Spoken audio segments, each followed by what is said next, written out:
사도행전 12장 25절에서 13장 3절까지의 말씀 다 같이 합독하도록 하겠습니다. 바나바와 사울이 부주의 일을 마치고 마가라는 요한을 데리고 예루살렘에서 돌아오니라.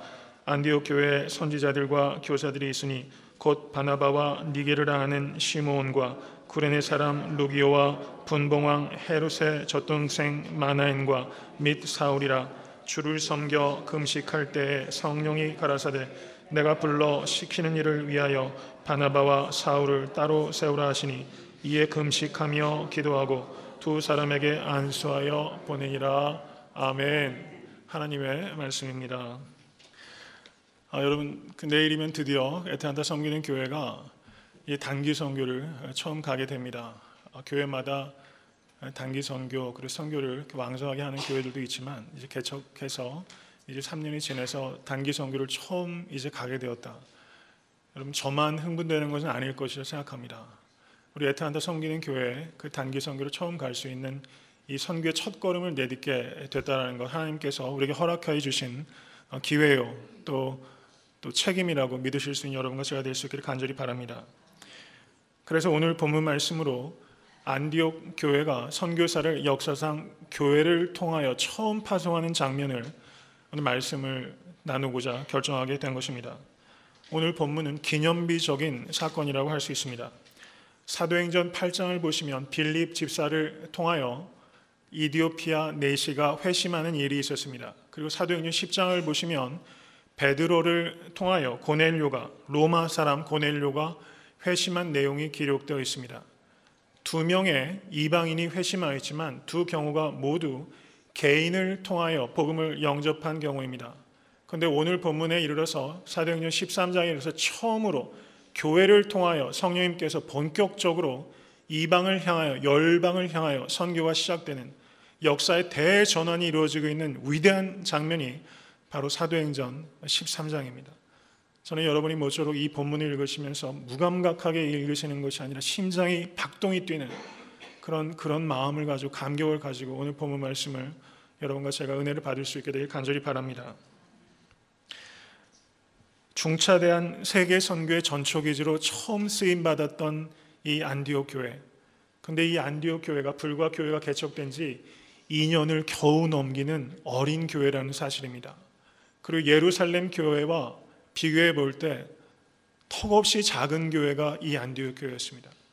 그런데 세계 전체의 영적 지도를 바꾸는 이와 같은 선교의 전초기지로 쓰임받았던 교회가 바로 이렇게 작은 교회요, 연역도 짧은 교회가 쓰임받았던 사실이 저는 참 감동스럽습니다.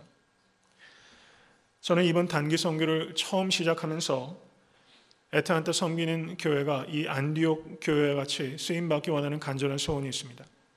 모쪼록 이 기대가 저에게만 있는 것이 아니라 사랑하는 성도님들 모두의 마음의 소원이 될 수 있게 되기를 간절히 바랍니다.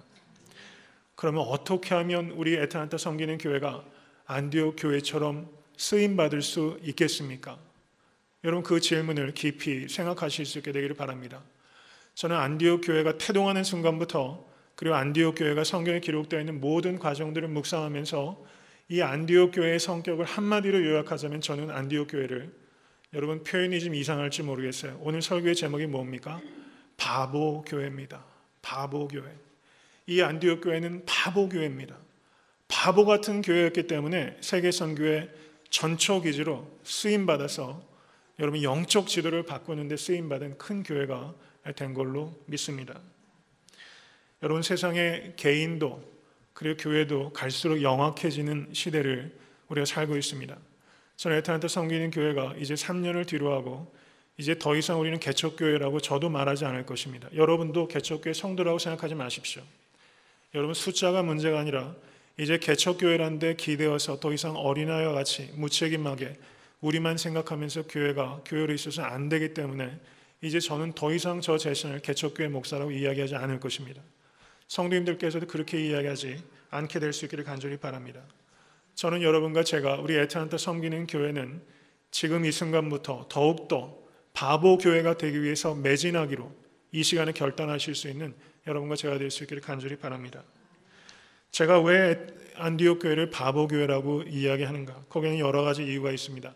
사도행전 11장 19절에서 21절을 보시면 안디옥 교회가 처음 개척되는 순간을 기록하고 있습니다. 사도행전 11장 19절에서 21절 말씀 찾아서 보시기 바랍니다. 제가 읽습니다. 때에 스데반의 일로 일어난 환난을 인하여 흩어진 자들이 베니게와 구브로와 안디옥까지 이르러 도를 유대인에게만 전하는데 그 중에 구브로와 구레네 몇 사람이 안디옥에 이르러 헬라인에게도 말하여 주 예수를 전파하니 주의 손이 그들과 함께 하심에 수다한 사람이 믿고 죽게 돌아오더라. 여러분 참 은혜스럽지 않습니까? 안디옥 교회의 처음 뿌린 누구입니까? 예루살렘에 시작된 박해 때문에 흩어진 사람들, 여러분 흩어진 사람들입니다. 삶의 터전과 가족과 직장을 다 버리고 재산도 뒤로하고 복음 때문에 핍박받아서 흩어진 사람이 자기가 핍박받게 된 원인이 되었던 그 복음을 전하지 않을 수가 없어서 또 복음을 증거하고 있다는 겁니다. 여러분 우리가 믿는 예수 그리스도의 십자가는 많은 경우에 우리의 삶을 부끄럽게 할 수 있습니다. 그렇지만 결코 우리는 복음을 부끄러워하지 않습니다. 이 흩어진 사람들이 바로 자기가 박해받았던 원인이 되었던 그 복음을 다시 나가서 전함으로 말미암아 안디옥 교회의 뿌리가 되고 있다는 사실입니다. 그리고 그들이 전한 복음을 통해서 마음이 뜨거워지고 예수 그리스도를 영접한 몇 사람이, 구브로와 구레네 몇 사람이 안디옥 교회를 개척한 것입니다. 여러분 안디옥 교회는 유명한 사람들이 개척한 교회가 아니라 구브로와 구레네 몇 사람, 여러분 몇 사람, 이름조차 알 수 없는 몇 사람이 바로 안디옥 교회의 개척 멤버가 되었다는 사실, 그리고 이 작고 역사도 짧은 교회가 세계 선교의 전초기지로 쓰임받았던 사실, 여러분 이것이 하나님의 방법이라는 것을 여러분 감사하실 수 있게 되기를 간절히 소원합니다. 이렇게 세상적으로 보면은 이름 석자도 알 수 없는 연약하고 작은 사람, 다른 표현을 말하면 바보 같은 사람들이 개척한 교회가 이 바로 안디옥 교회라는 사실이에요. 여러분 은혜스럽지 않습니까? 그 다음에 이 바보 같은 사람들이 개척한 이 안디옥 교회에 첫 번째 담임 목사로 부임한 사람이 누구입니까? 안디옥 교회가 부흥한다는 소식이 예루살렘 교회에 알려졌더니 예루살렘 교회 사도들이 의논해서 바나바를 안디옥 교회에 파송하게 됩니다. 안디옥 교회가 사도행전 11장 23절을 보시면 바나바가 안디옥 교회에 도착했을 때 이렇게 말합니다.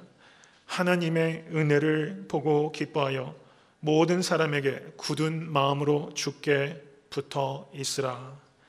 이렇게 바나바가 권면했어요. 하나님의 은혜를 보고 기뻐하며 굳은 마음으로 주께 붙어 있으라. 그리고 교회는 놀랍도록 부흥했습니다. 24절은 큰 무리가 주께 더하더라 이렇게 말하고 있어요. 주께 붙어 있으라 라고 가리키는 목회자와 그 결과로 주께 더하는 성도들이 생겼던 것입니다. 여러분 이 말을 가볍게 듣지 마십시오. 여러분 참된 목사는 목회자에게 성도를 붙이는 사람이 아니라 주께 성도를 붙이는 사람입니다. 바나바는 자기를 따르는 사람을 만든 것이 아니라 주께 더하는 사람을 만들었던 참 목사상이었다는 거예요. 교회가 놀랍도록 부흥 발전했습니다. 그런데 그 뒤에 사도행전 11장에 연이어 이어지는 내용은 너무나 감격적입니다. 이 바나바가 돌연 목회가 이제 최절정을 달리고 있는 그때에 이 바나바가 다소란 지역으로 가서 사도 바울을 찾습니다. 어디에 있는지 열심히 수소문해서 사도 바울을 데려와서 안디옥에서 같이 목회를 합시다. 저하고 같이 가서 안디옥에서 목회합시다. 이렇게 말해서 두 사람이 의기투합해서 1년 동안 안디옥에서 사람들을 양육했어요. 그래서 여러분 역사상 처음으로 그리스도인이라고 칭함을 받은 교인이 바로 안디옥 교회 교인이라는 거예요.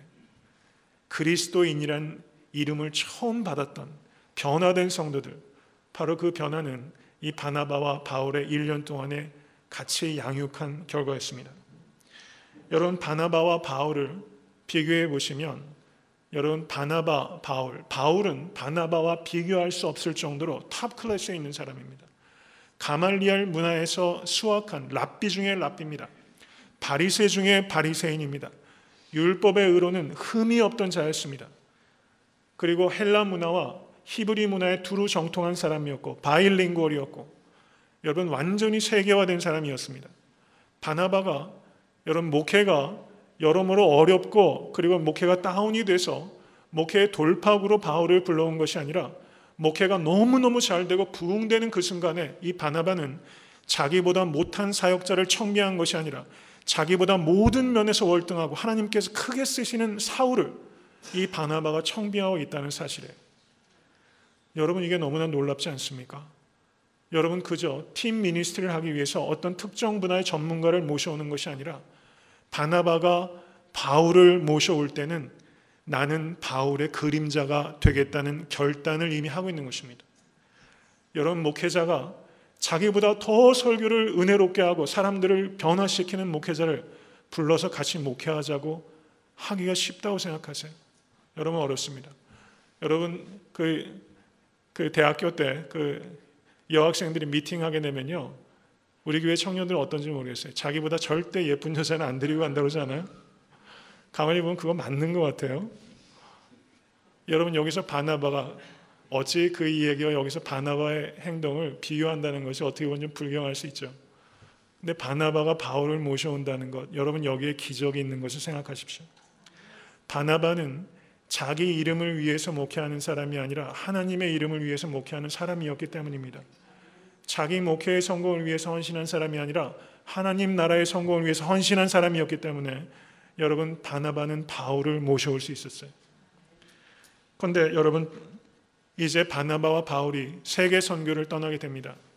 그러면 유대인들의 회당에 가서 설교를 하게 되는데 그때 설교를 누가 하는지 아세요? 바나바가 안 해요. 바울이 설교해요. 바나바가 바울을 키워준 겁니다. 바나바가 바울을 변호해 줬습니다. 그럼 목회의 자리도 내줬어요. 설교권까지도 준 겁니다. 어떻게 이렇게 할 수 있겠습니까? 그리고 사도행전 13장 43절을 한번 보시기 바랍니다. 사도행전 13장 43절.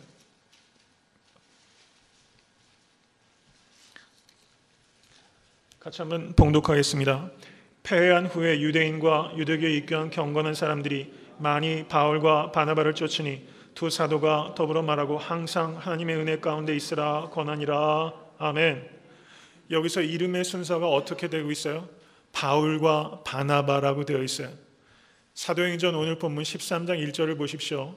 안디옥 교회 리더가 5명이 있는데 제일 처음에 이름이 나오는 사람은 바나바였어요. 제일 마지막에 나오는 사람은 바울입니다.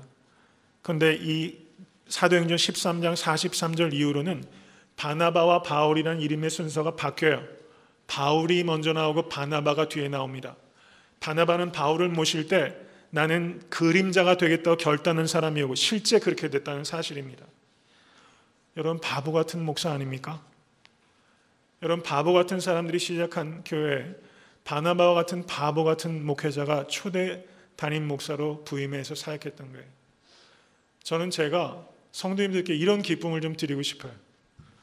저는 바울과 같이 쓰임받는다. 여러분 그런 생각 감히 할 수도 없습니다. 그러나 바나바와 같이는 할 수 있을 것 같아요. 그렇게 해보고 싶어요. 바보처럼 성도님들에게 어떻게 하면 더 좋은 꼴을 먹일 수 있을까? 어떻게 하면 우리 자녀들을 더욱더 하나님께로 가까이 갈 수 있을까? 오직 거기에 일념에 사로잡혀서 내 이름엔 아랑곳 없이 여러분 더 좋은 사역자, 더 좋은 은사를 가지고 있는 성도와 교육자들 마음껏 사역하실 수 있도록 자리를 내어드리고 그림자를 자처할 수 있는 목회자. 여러분 지금 제 인격은 그렇지 못합니다. 여러분 그렇지만 저에겐 그런 소망이 있습니다. 여러분 모쪼록 정말 바보 같은 목사들을 우리가 배출해내는 애타한테 섬기는 교회가 될 수 있게 간절히 바랍니다. 세 번째 안디옥 교회는 바보같이 돕는 교회였어요. 사도행전 11장 28절 30절 이하를 보시면 아가보라는 선지자가 기록되어 있어요. 아가보가 예언한 것이 뭐냐면 온 천하에 크게 흉년이 들 것을 예언했습니다. 그랬더니 이 안디옥 교회 교인들이 성경에 그대로 제가 봉독합니다.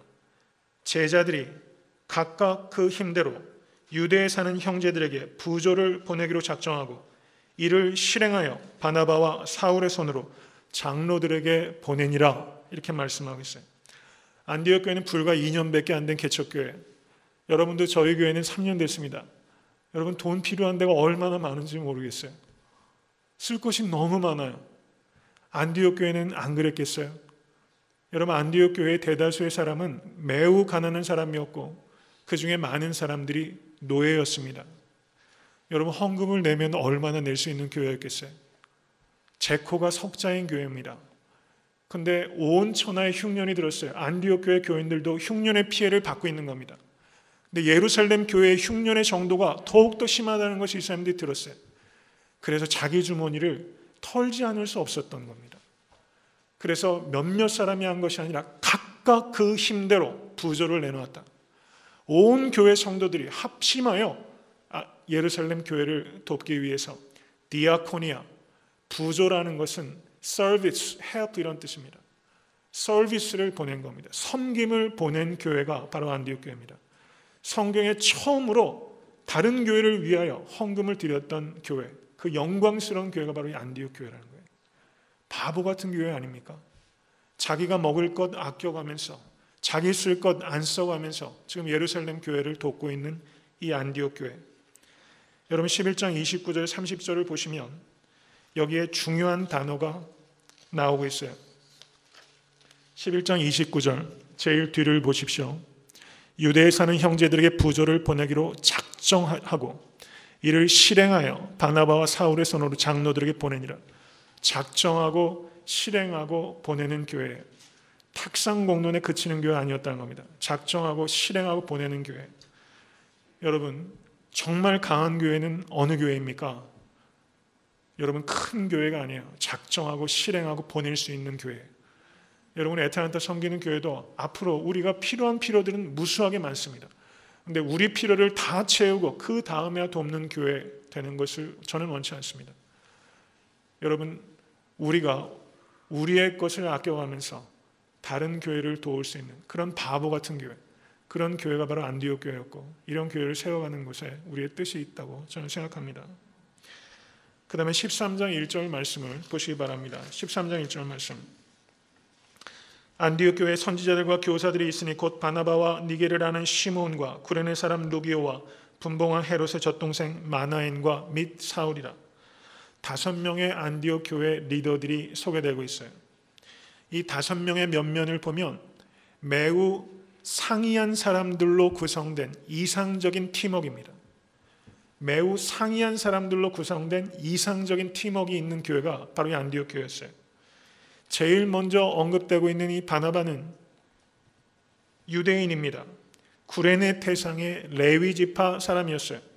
그 다음에 기록되고 있는 사람은 니게르라고 하는 시몬이라는 사람이 두 번째 리더입니다. 여러분, 니게르라는 이름을 한번 생각해 보십시오. 흑인일까요? 백인일까요? 아시아 사람일까요? 누구일 것 같아요? 니게르. 블랙이라는 뜻이 있습니다. 흑인이었어요. 니게르라고 하는 시몬, 흑인이 여러분 초대교회, 안디옥 교회 영적 리더였다는 겁니다. 여기에 이 시몬이라는 사람을 여러분 존 스타트 목사님 잘 아시죠? 존 스타트 목사님과 몇몇 성서신학자들이 여기에서 니게르라고 하는 시몬은 예수 그리스도께서 십자가를 지실 때 여러분 로마 병정이 억지로 십자가를 지게 했던 구레네 시몬과 동일인일 것입니다 라는 주장을 하고 있어요. 저는 매우 타당성이 높다고 생각합니다. 여러분, 만약에 여기에 니게르라는 시몬이 바로 그 구레네 시몬이라면 억지로 졌던 그 십자가를 이제 이 니게르라고 하는 시몬이 십자가의 복음을 열방을 향하여 외쳐 부르짖고 있다는 사실입니다. 얼마나 위대한 순간이고 얼마나 아름다운 장면인지 모르겠습니다. 여러분, 복음은 그런 능력이 있는 것을 믿으실 수 있게 간절히 축원합니다. 세 번째 사람은 누구입니까? 세 번째 사람은 구레네 사람 루기오라고 말하고 있어요. 구레네는 북아프리카입니다. 여기에서 이 루기오 역시 흑인일 가능성이 매우 높아요. 아마도 흑인 노예였을 가능성이 높습니다. 루기오란 이름은 라틴식 이름입니다. 라틴 문화 영향권 안에 있었던 사람이에요. 그리고 흑인 노예였을 가능성이 매우 높습니다. 이 사람이 교회 리더였어요. 안디옥 교회를 개척한 사람이 구브로와 구레네 몇 사람이 개척했다고 말하고 있습니다. 어떤 학자는 안디옥 교회를 개척했던 구브로 몇 사람, 개척교회 멤버 중에 한 사람이 바로 여기에 나오는 구레네 사람 루기오일 수도 있다, 이렇게 말하고 있어요. 그 다음에 네 번째 인물은 누구입니까? 분봉왕 헤롯의 젖동생이라고 말하고 있어요. 여러분, 젖동생이란 말, 글쎄요, 옛날에 한국에 이런 말 혹시 쓰셨는지 모르겠어요. 썼나요? 이것은 같은 유모로부터 젖을 같이 먹고 자랐다, 이런 뜻입니다. 여기서 얘기하는 헤롯은 헤롯 대왕의 아들인 헤롯 안티파스를 말하는 거예요. 여러분, 헤롯 안티파스와 어렸을 때부터 같이 자라면서 유모로부터 같이 젖을 먹고 자랐어요. 최소한 귀족이거나 왕족이라는 겁니다. 최소한 귀족이거나 왕족이에요. 매우 친밀하게 권력의 최상층부에 있었던 귀족이라는 것입니다. 여러분, 그런데 같은 젖을 먹고 자랐던 헤롯 안티파스는 어떤 사람입니까? 자신의 이복 동생인 빌립의 아내 헤로디아를 뺏어서 빌립이 죽기도 전에 그 여인을 탈취해서 결혼을 할 정도로 부도덕한 사람이었어요. 세례 요한을 죽였던 사람입니다. 예수님으로부터 여우라고 책망받았던 사람이에요. 예수님께서 재판받으실 때 예수님을 경멸하고 업신여겼다라고 누가복음은 기록하고 있어요. 여러분, 같은 젖을 먹었던 사람이, 한 사람은 여우가 되고 세례 요한을 죽이는 사람이 되고, 한 사람은 모든 세상 부귀 영화 다 뒤로하고 안디옥 교회의 리더가 되고 있다는 사실이에요. 여러분, 이 마나에는 교회 리더가 될 수가 없는 사람입니다. 오직 하나님의 은혜를 깨달았기 때문에 헤롯의 왕궁을 떠날 수 있었던 거예요. 여러분, 복음만이 이렇게 할 수 있습니다. 이것을 믿으실 수 있기를 바랍니다. 제일 마지막에 기록된 사람은 사울이에요. 사울은 어떤 사람입니까? 랍비 중에 랍비예요. 레베닉 트레이닝을 받았던 사람입니다. 그리고 이 사람은 교회를 심히 잔혹하게 핍박하던 사람이에요. 교회를 핍박하던 사람이 이제 교회를 위하여 핍박받기 시작하고 있다는 사실입니다. 여러분, 이게 어떻게 가능합니까? 예수 그리스도의 십자가의 은혜 때문에 가능한 겁니다.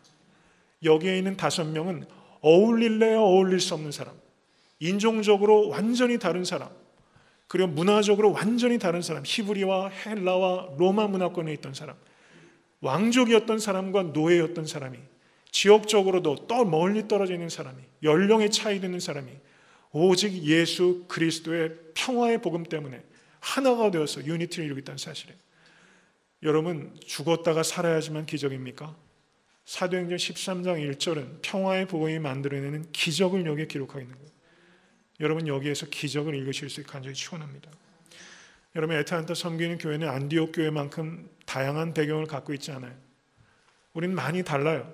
그렇지만 이만큼 다르습니까? 그런데 한번 우리 생각해 보십시다. 우리가 안디옥 교회처럼 유니티를 이루고 있습니까?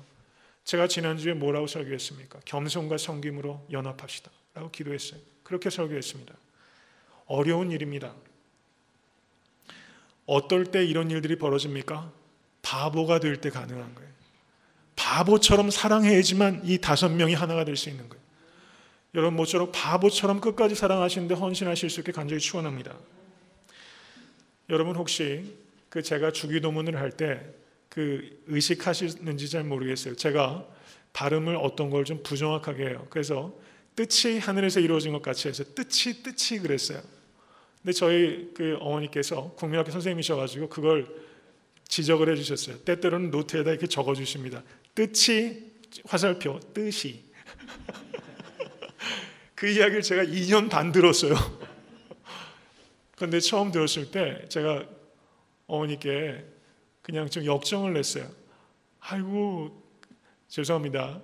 세상에서 이제 선생님을 꼰대라고 하잖아요. 아이고, 왜 나한테까지 이렇게 꼰대를 하시려고 그러냐고.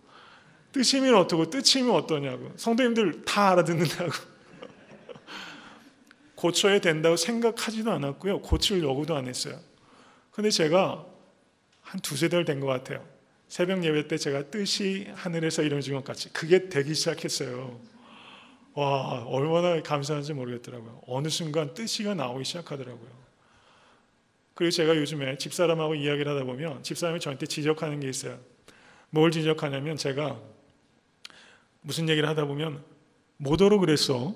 뭐더러 제가 계속 그래요. 좀 뭐더러 그러면 저희 집사람이 뭐하러? 뭐하러? 맨날 그러고 있어요. 아직 못 고쳐요. 아차 싶습니다. 근데 그거 고치는데 제가 2년 6개월 안 걸릴 것 같아요. 아무리 길어도 6개월 내로는 고칠 수 있을 것 같아요. 제가 왜 이 말씀을 드리는 거 아니에요. 여러분, 목사도 마땅히 고치는 게 옳은 일도 뜻이 바꾸는데 2년 6개월 걸리더라고요. 목사도 여러분 성도와 성도들한테 뜻을 뜻이라고 바꾸면 고쳐지겠어요? 그게 고쳐지겠냐고요. 근데 가만히 보면은 우리가 너무 그러고 있어요. 여러분 일본의 그 기독교 작가 중에 빙점이라는 소설을 쓴 사람 미우라 아야코가 있어요. 참 좋은 그리스도인입니다. 제가 여러분 이야기를 했어요. 근데 참 좋아요. 기억하세요. 그리고 이 이야기를 좀 주변 사람들에게 나누십시오.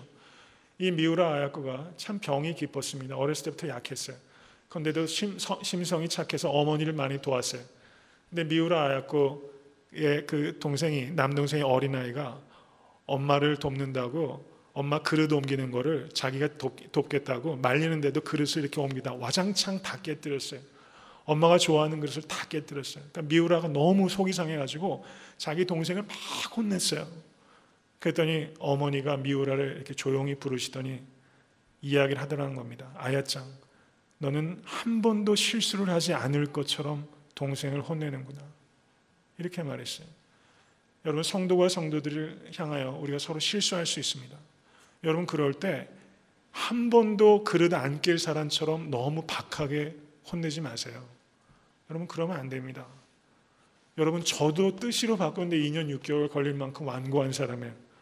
여러분 그거 못 견뎌주면 우리 어떻게 같이 신앙생활 하겠어요?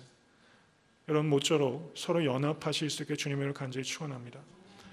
진리의 표대를 향해서는 전진하고 성도의 허물을 향해서는 뒷걸음 쳐서 덮어줄 수 있어야 됩니다. 진리의 표대를 향해서는 전진하고 성도의 허물을 향해서는 뒷걸음 치자. 여러분 이런 교회가 되어야 됩니다. 본질에는 일치를, 비본질에는 자유를, 모든 일에는 사랑을. 여러분 이 모토를 기억하십시오. 그래서 사도행전 13장 1절의 기적이 에테나타 섬기는 교회에서 나타날 수 있게 되기를 주님의 이름 간절히 축원합니다. 안디옥 교회는 바보같이 예배하는 교회였어요. 13장 2절을 보시면 주를 섬겨 금식할 때에 성령이 가라사대라고 말씀합니다. 주를 섬겨라고 번역하고 있는 이 그리스어는 월십하다는 뜻이에요. 예배 드리며 금식할 때입니다. 그런데 이 두 단어가 문법적으로 보면 둘 다 그 분사 구문이 사용되고 있어요. 이 뜻은 무엇인가 하니 예배 드리는 때 금식하고 있었고 금식하면서 예배하고 있었다는 이 두 가지 사건이 같이 있었다는 거예요. 금식하면서 예배 드렸어요. 예배에 목숨을 걸고 있었던 교회가 안디옥 교회입니다. 바보처럼 예배를 드렸어요. 목숨을 걸었어요. 여러분 인생에 성공하길 수 있기 위해서는 예배에 성공해야 됩니다. 믿으십니까? 예배에 성공하지 못하면 인생에 실패하는 겁니다. 여러분 예배에 성공하기를 정말 원하신다면 여러분 예배당에 적어도 10분 전에 좀 오셨으면 좋겠어요. 10분 전에 오셔서 기도하십시오. 예배를 위해서 기도하고 목사의 설교를 위해서 기도하고 찬양대를 위해서 기도하고 찬양팀을 위해서 기도하고 기도하는 일을 위해서 기도하고 옆에 있는 지체들이 은혜 받기를 위해서 기도하세요. 여러분 10분이 긴 시간입니까? 그런데 그 10분 전에도 못 올 때가 제 자신에게도 옛날에 많이 있었어요. 꼭 늦어요. 묵도할 때 들어가요. 어떨 때는 대표 기도할 때 들어가요. 그래서 밖에 서 있다 들어와요. 여러분 그래서는 예배에 목숨 걸고 있다고 말할 수 없습니다. 앞뒤가 안 맞아요. 여러분 모쪼록 다음 주에는 우리 10분 먼저 오셔서 준비하면서 기도하실 수 있게 되기를 간절히 바랍니다. 세상의 변화는 개인의 변화로부터 시작됩니다. 그리고 개인의 변화는 예배의 변화로부터 시작되는 것을 믿으실 수 있기를 간절히 바랍니다. 나의 예배가 변하면 교회가 변하고 교회가 변하면 세상이 변합니다. 모쪼록 바보스러울 정도로 예배에 목숨을 거는 교회, 그 교회가 에테나타 섬기는 교회가 될 수 있게 되기를 간절히 바랍니다. 성령님께서 금식하며 예배할 때 가라사대 말씀하셨어요. 내가 불러 시키는 일을 위하여 바나바와 사울을 따로 세우라. 내가 불러 시키는 일을 위하여. 여러분 그 일이 구체적입니까? 구체적이지 않습니까? 구체적이지 않아요. 하나님께서는 구체적으로 인도하지 않으세요. 이 말을 잘 이해하십시오. 내가 내게 지시할 땅으로 가라. 이렇게 얘기했어요. 하나님께서 아브라함을 부르실 때. 내가 내게 지시할 땅, 구체적이지 않아요. 그런데 가라고 하시는 것은 분명해요. 근데 가다 보면 그게 구체적으로 보이기 시작하는 거예요. 그리고 그 땅이 가나안 땅이라는 것을 알게끔 되는 겁니다. 이게 하나님의 방식이에요. 오늘 사도행전 13장에 내가 불러 시키는 일을 위하여 보내라. 구체적이지 못한 일에 구체적으로 순종할 수 있게 요청했다는 겁니다. 여러분, 하나님의 구체적이지 못한 순종의 요구에 헌신하실 수 있게 되기를 주님의 이름 간절히 축원합니다. 바나바와 바울도 지금 처음 가는 선교의 여행이, 여러분 내일 선교를 가는데 저도 처음 가요. 저도 선교를 처음 가는 겁니다. 제가 중고등학교, 대학교 때는 어학연수도 별로 없었어요. 단기 선교 교회에서 그런 일 들은 적 없습니다. 그러다 대학교 가고 유학하고 공부하면서 교회를 통해서 선교를 갈 기회가 없었어요. 여러분 좀 부끄럽지만 저도 내일 선교 처음 가요. 두려운 마음이 있어요. 그런데 하나님께서 하실 거라고 믿습니다. 여러분, 바나바와 바울도 무슨 일이 벌어질지 몰라요. 교회도 무슨 일이 결과가 될지 모르고서 지금 가는 겁니다. 그런데 그 결과가 무엇입니까? 세 차례에 걸쳐서 세계 선교가 이루어지면서 소아시아와 유럽과 로마, 그리고 나중에는 우리 열방에까지 복음이 증거되는 첫걸음이 될 거라고 누가 예상할 수 있었겠어요? 바나바와 바울도 몰랐습니다.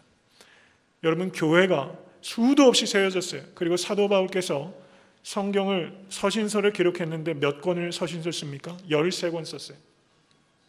지금 가는 선교 여행을 기점으로 여러분 성경 27권 중에 13권이 쓰여지기 시작할 거라고 사도 바울이 알았을까요? 몰랐을까요? 몰랐던 것입니다. 여러분, 내일 우리가 가는 선교는 그 결과는 아무도 예측할 수 없어요. 우리는 그것을 믿고 성령님의 인도하심에 따라 결단하며 가는 것입니다. 안디옥 교회 교인들이 성령님의 계시를 받아서 두 사람을 따로 세우라고 말씀을 들었을 때 그들이 어떻게 합니까? 금식하며 기도했다라고 말씀하고 있어요. 오늘 본문으로 다시 돌아가시기 바랍니다. 금식하며 기도했다. 예배하며 금식했고 금식하며 기도했어요. 금식은 금식 자체가 목적이 아니라는 것입니다. 여러분, 바나바와 바울이 어떤 사람이에요? 여러분, 한국에 여러 교회가 지금 이제 1세대 목사님께서 은퇴하시고 리더십 트랜지션이 있어요. 리더십 트랜지션이 있을 때 교회가 흔들립니다. 많은 경우가 그래요. 우리 교회도 언젠간 리더십 트랜지션이 있을 거예요. 그런데 오늘 본문의 말씀을 통하여 우리 여러분과 제가 반드시 기억해야 될 일이 있습니다. 여기서 바나바와 바울은, 안디옥 교회 교인들은 바나바와 바울을 얼마나 지키고 싶겠어요. 그분 통해서 듣는 말씀 때문에 매주 눈물을 흘리던 사람입니다. 같이 금식하며 예배했던 공동체였어요. 여러분, 그런 목회자 바나바를 어디서 만나며 바울을 어디서 만날 수 있겠어요? 여러분, 보내기 싫었을 겁니다. 교회에서 이 두 사람은 가장 기둥 같은 사람이에요. 이 사람을 따로 세워서 보내라. 성령 그렇게 되어 있다는 사실이에요. 여러분, 이 두 분을 보내기 위해서 금식한 겁니다. 이 두 사람을 지키기 위해서 금식한 것이 아니라 이 두 사람을 보내기 위해서 금식했다는 거예요. 여러분, 금식은 욕심을 채우기 위해서 하는 것이 아니라 욕심을 내려놓기 위해서 금식하는 겁니다. 바나바와 바울을 이 교회에만 묶여놓기 위해서 금식한 것이 아니라 바나바와 바울을 보다 광범위한 세계 선교에 쓰임받도록 하기 위해서, 자신을 죽이기 위해서 금식한 거예요.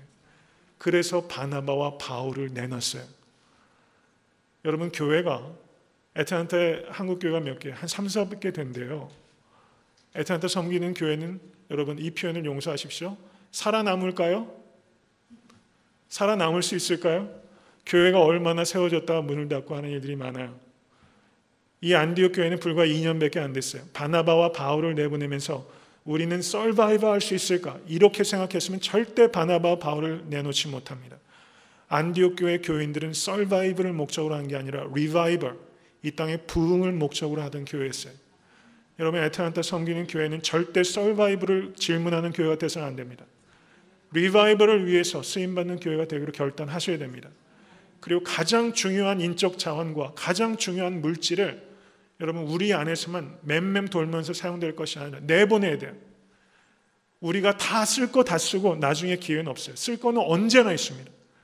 우리 쓸 것 안 써가면서 물질을 내보내고, 그리고 정말 아까운 사람을 내보낼 수 있어야 돼요. 저는 어느 시점이 되면 우리 애틀랜타 섬기는 교회가, 저는 정확하게 어느 정도 시점이라고는 아직은 모르겠어요. 기도하고 있어요. 어느 시점이 되면 그 이상은 수적으로 커가는 것을 저는 한계를 두고 싶어요. 위에 캡을, 소위 말해서 스포츠 선수들 셀러리 캡 두지 않습니까? 우리 교회는 넘버의 캡을 좀 전 두고 싶어요. 개인적으로. 그 시점이 되면 그 이후에는 교회에 가장 훈련된 성도와 교회가 배출한 바보 같은 목사를 내보내서 개척하고 싶어요. 아니면 제가 나가서 개척하고 싶습니다. 둘 중에 하나를 선택할 그런 시점이 오게 될 거예요. 저는 그런 교회 될 수 있기를 원합니다. 여러분 모쪼록 지금 우리는 실력이 없어요. 저도 실력이 부족합니다. 그렇지만 여러분 바보 같은 교회와 바보 같은 목사와 바보 같은 성도가 될 수 있는 실력을 배양하실 수 있게 되기를 주님의 이름으로 간절히 축원합니다.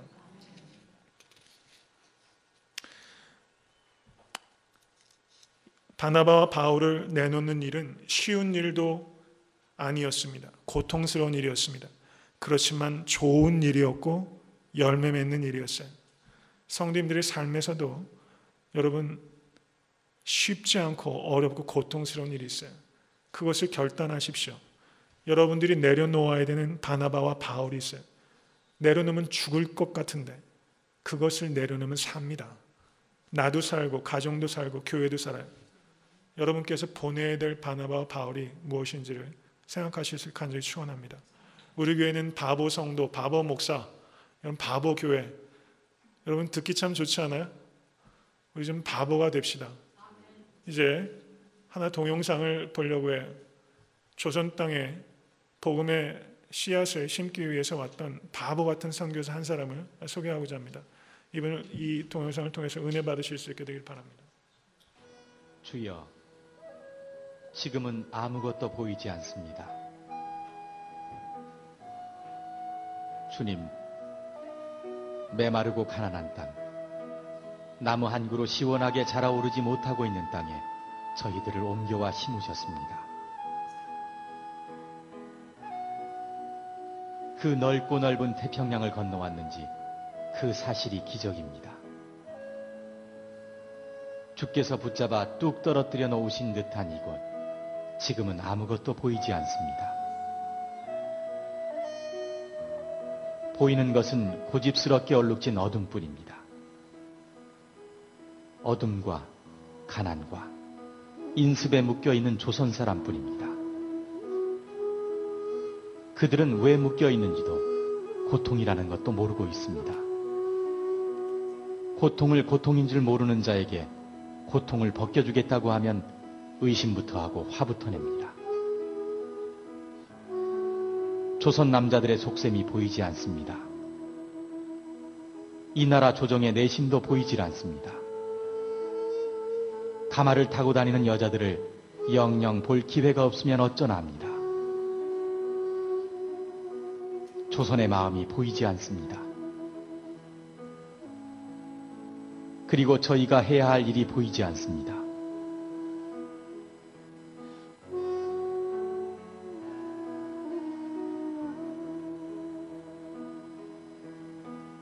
그러나 주님, 순종하겠습니다. 겸손하게 순종할 때 주께서 일을 시작하시고 그 하시는 일을 우리들의 영적인 눈이 볼 수 있는 날이 있을 줄 믿나이다. 믿음은 바라는 것들의 실상이요 보지 못하는 것들의 증거니라고 하신 말씀에 따라 조선의 믿음의 앞날을 볼 수 있게 될 것을 믿습니다. 지금은 우리가 황무지 위에 맨손으로 서 있는 것 같사오니 지금은 우리가 서양 귀신 양귀자라고 손가락질 받고 있사오나 저희들이 우리 영혼과 하나인 것을 깨닫고 하늘나라의 한 백성 한 자녀임을 알고 눈물로 기뻐할 날이 있음을 믿나이다. 지금은 예배드릴 예배당도 없고 학교도 없고 그저 경계의 의심과 멸시와 천대함이 가득한 곳이지만 이곳이 머지않아 은총의 땅이 되리라는 것을 믿습니다. 오직 제 믿음을 붙잡아 주소서. 감동적인 동영상입니다. 언더우드 목사님께서 장로교 최초의 선교사셨고 한국의 연희 전문도 세우셨고 성경 번역에 위해서 힘쓰셨고 의료 사역과 교육 사역에 크게 헌신하셨던 목사님입니다. 이 목사님께서 하신 오늘 동영상 가운데 있는 말이 나무 한 그루 시원하게 자라지 않는 곳에 자기가 옮겨 심기었다 이렇게 말하고 있어요. 저는 내일 애틀랜타 섬기는 교회에서 처음 선교를 가면서 그 시원하게 나무 한 그루 자라지 않는 땅, 그것은 영적인 환경을 의미한다고 할 수 있을 거예요. 거기에 우리가 가서 심길 수 있게 되길 간절히 소원합니다. 여러 성도님들께서도 몸은 같이 하지 못한다 할지라도 마음에 같이 해주시고 내년에 저희가 선교할 때는 보다 많은 성도가 참여하셔서 정말 우리가 아낌없이 보내는 교회가 될 수 있는데 모두 헌신하실 수 있기를 간절히 바랍니다.